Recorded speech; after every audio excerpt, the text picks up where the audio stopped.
What's going on, Galore Academy? It's your girl Dez, and we back with another video. As you see from the title of this video, what do traders really do on the weekend when the markets are closed? Like, so it's gonna be some along that title, whatever the case may be, right?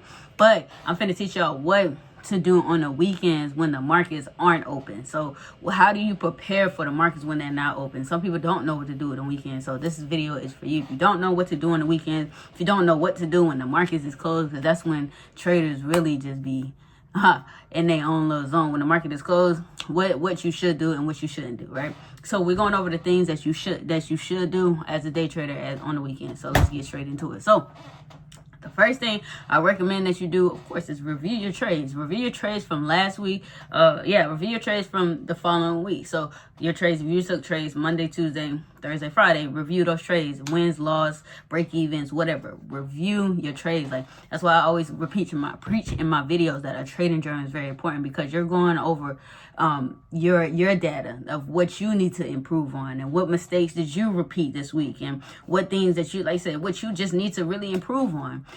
That comes to that. So review your trades from last week, even if you got to go and back test them. Just review them. Number two, journal. Update your trading journal. So like, you're not going to be the perfect person. I'm gonna be real with you. Like, even though I preach always journal your trades after, and don't get me wrong, I have gotten into a habit of that, but some days I'm human. I slack off. I'll be like, all right, I'm not going to journal today. I'm not going to hold you. I'm not going to lie to y'all. I'm not going to journal today, right? But I'll make sure that by the end of the week, or by Saturday is when I update my trading journal and stuff like that. Is, all right, what trades did I take, and what emotions was I feeling and stuff like that. Like, I update my trading journal. So make sure that you update your trading journal. Make sure that you're going over your data. Make sure that you're back testing and stuff like that when it comes to your journal, right? So update your trading journal. Like I say, you're not going to be perfect. You're not going to always want to journal after you trade. Sometimes you're going to want to win and just get off the charts and just go enjoy your day, which is perfectly fine. That's perfectly fine. Even if you lose and you just don't want to look at the charts because you're just like, yo, I know what I did, this and that. But in reality too, if you feel like that after you trade, right, and you win and you're excited, you don't want to do it, cool. But really, honestly, I'm gonna be real. When you journal and you lose, that's when you want to really analyze your emotions and see what you're really going through, and why did you lose and stuff like that. Like, you want to keep it fresh, like as soon as you take a trade and stuff like that, your emotions are as fresh as possible when you do that. So that's why I recommend that you, as soon as you lose, go ahead and journal your trades, because a win you can walk away from, be happy, excited, this and that. You're still going to feel the emotions over time. But like, losing, you're freshly lost. You're trying to figure out what you did wrong. Soon as you feel like that, go ahead and journal, because like I say, your emotions are fresh.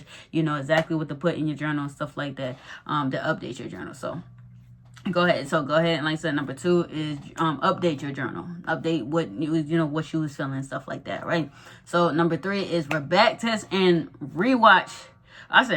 Review your chart. So you want to, I mentioned this earlier, number one, kind of mixed it in, but back test your trade. So go back and back test, and once it's the end of the week, go ahead and back test what what mistakes that you repeated, what trades that you took, was you more like. And then when you look at your trading journal, when you compare your trading journal to when you're back testing, and you said that you was very confident, you go back and be like, oh yeah, I was confident about this. Like, this is the setup that I like to see all the time. Or if you look at your trading journal and you lost, and you're like, okay, I really need to focus on what things that I was feeling. I said I was feeling hesitant. Why was I feeling hesitant? You go back and look, okay, this is why I was feeling hesitant, because you're back testing. Like, you're reanalyzing it, and then you're also sharpening your skills and your emotions, and you're understanding your emotions. That's what you want to do as a trader, is understand your emotions. So when you back test, make sure that you have your journal already updated. That's why I make sure number two was update your journal, because if you back test and you're just back testing and you really have no purpose and solely of understanding why you're back testing, of course you're not going to grow, you're not going to elevate in that terms, right?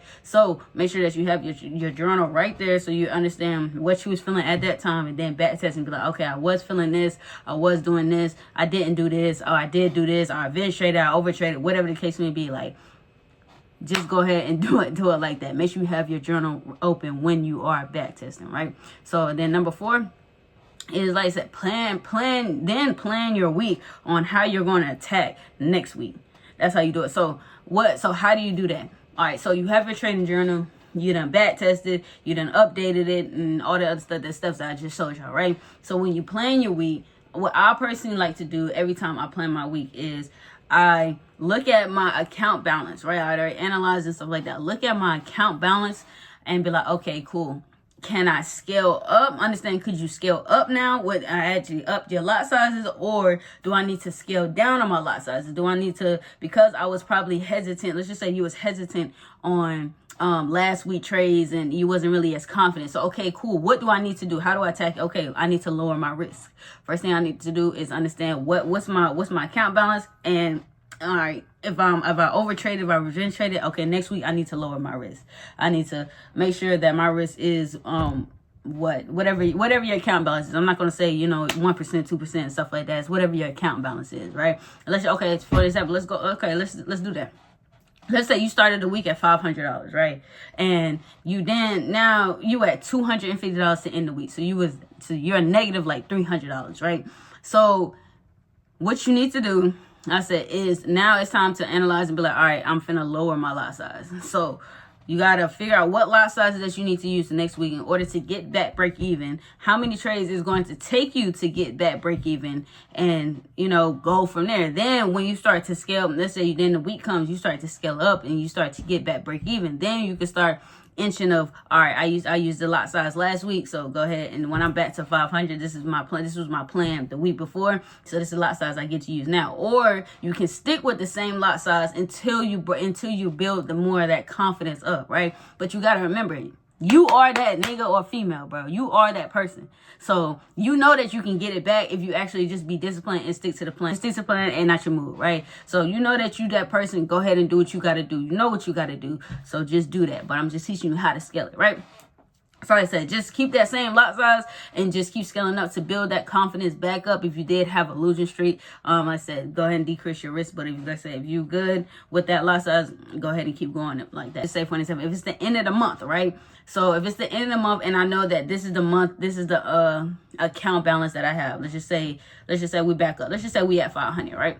I keep it simple and kind of realistic to people's account balances, right? Let's just say we're at 500, right, for the month. So go ahead and divide your account balance by how many trading days is in a month. It's 20 trading days in a month. So go ahead, do that. Once you do that, you know how much that you're going to risk per trade, which is $25. So now that you know that week that's coming up, you know that every trade that you take is going to be $25 per risk. And of course, you know your risk reward if you know your data and stuff like that. What you're finna profit it for the week if you do win and if you do lose, whatever the case may be, right? So go ahead and do that like I said, I do this every single month of my new account balance or even if it's a new funded account, just a new account, like new funded account, new combine or eval account or new personal account, whatever the case may be. Like, what is my ultimate goal with this account? And now say I'm gonna divide it by 20. Divide that account balance by 20 because it's 20 trading days in a month. That's how I'm going to risk per trade. I'm going to take that week,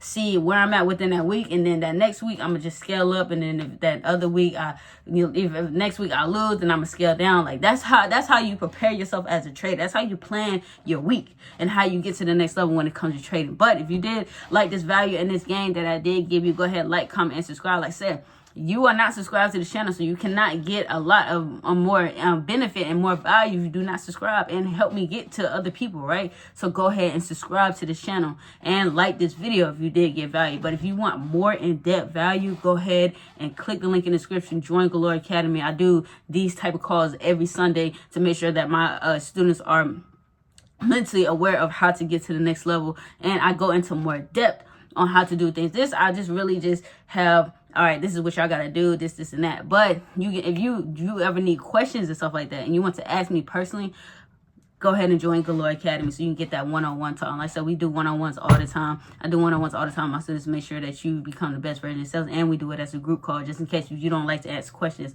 in a group, because I used to be like that. But if you did like this video, go ahead, like, comment, subscribe. Galore Academy, we out.